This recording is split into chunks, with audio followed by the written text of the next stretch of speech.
Magandang hapon, magandang gabi, magandang umaga, magandang tanghali.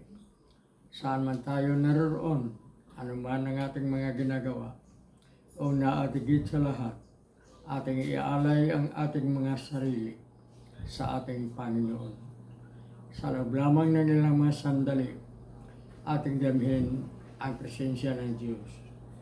Sumasa atin ng pagpapala, ang biyaya, ang pag-ibig at ang kapayapaan ng Ama, ng Anak at ng Espiritu Santo na bubuhay at naghari, iisang Diyos magpasa walang hanggan.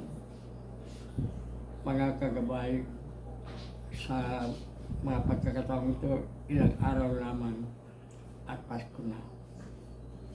Pasko, Christmas.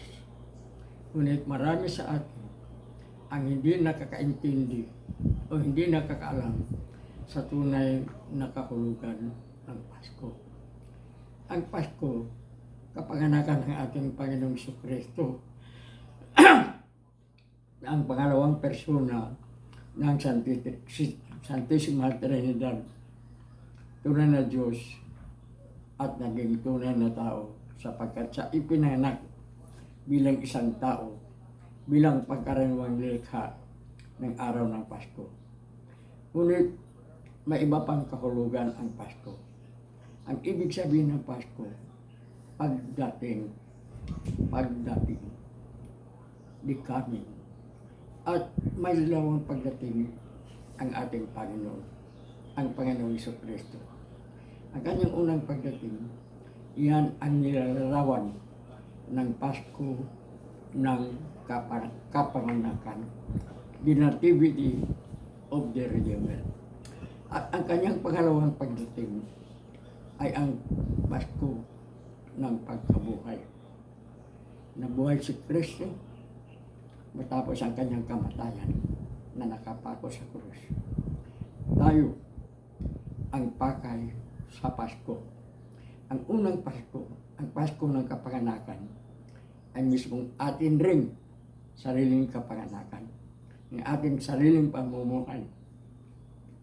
At ang pangalawang pagdating ng ating Panginoon, ang pangalawang Pasko, ay ang muling pagkabuhay.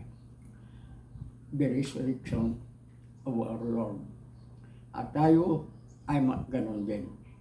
Mayroon tayong kapanganakan, mayroon tayong birthday, mayroon tayong death anniversary, pero wala tayong anuang pagpapahalaga pa kung saan tayo mapunta.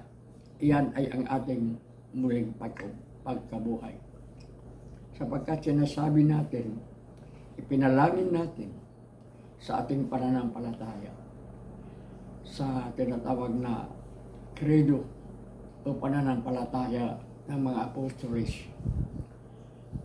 Sinasabi natin na si Jesus namatay, ngunit muling nabuhay, babalik, at tayo ay hahatulan. Iyon ang ating redemption, ang ating muling pagkabuhay. At ito ang dapat nating paghandaan sa Pasko nito. Sa lahat ng Pasko, sa lahat ng araw sa ating buhay, ang pangalawang pagdating ng Panginoon ang ating paghandaan, sapagkat ito ang realization, ang kaganapan, ang katuparan ng mission ni Jesus alang-alang sa ating kaligtasan.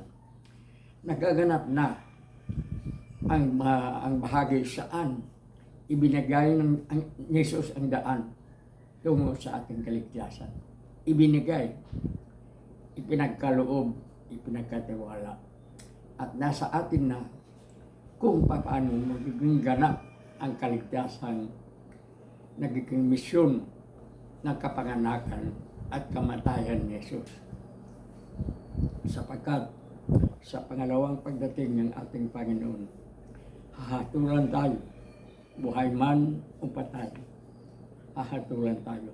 Sa panahon yan, lahat tayo, puro napatay ang ating mga katawang lupa.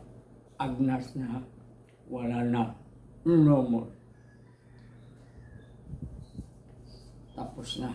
Ngunit dito, magaganap ang hatol ng Diyos. Kaya mga kagabay, sa Paskong ito, sa mga Paskong darating, iwaksin natin ang anumang kasipan natin sa Kapaskuhan. Ang yaman, ang masasarap na pagkain, ang magagandang regalo, ang mga kasayahan sa Pasko. Ituon natin ang ating mga sarili sa paghahanda sa pangalawang pagdating ng ating Panginoon. Sapagkat sa pagkakataong yan, ang pangalawang pagdating ng ating Panginoon, saan walang nakakaalam. Marami ang naniniwala at tama sila na darating ang araw na yun. Ngunit kung kailan, papano, anong oras, anong araw, walang kalendaryong nakapagsasabi. Walang propetang nakapagsasabi kung kailan ang araw ng ating kaligtasan o ang araw ng ating kapahamakan. Sapagkat sa araw na yun, sa huling sandali na yun, isa lamang ang ating maging terminal. Kung tayo ay sasakyan, isa lamang ang ating terminal sa dalawang bus stop na ating ngayon tinatahak. Ang impyerno o ang langit. Paghandaan natin ang pangalawang pagdating ng Panginoon. At ang Pasko ng kapanganakan, ang siyang daan. Sabi ni Juan Bautista, ang vlogger ni Kristo, magsisisi na kayo, magbabago na kayo, sapagkat dumating na ang kaharian. Dumating unang pagdating. Siya ang magbibigay ng daan.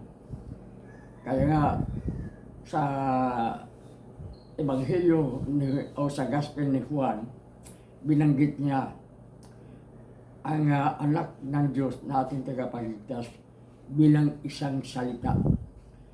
Kung babasahin natin ang Gospel, walang gumagamit na si Jesus, salita, the Word.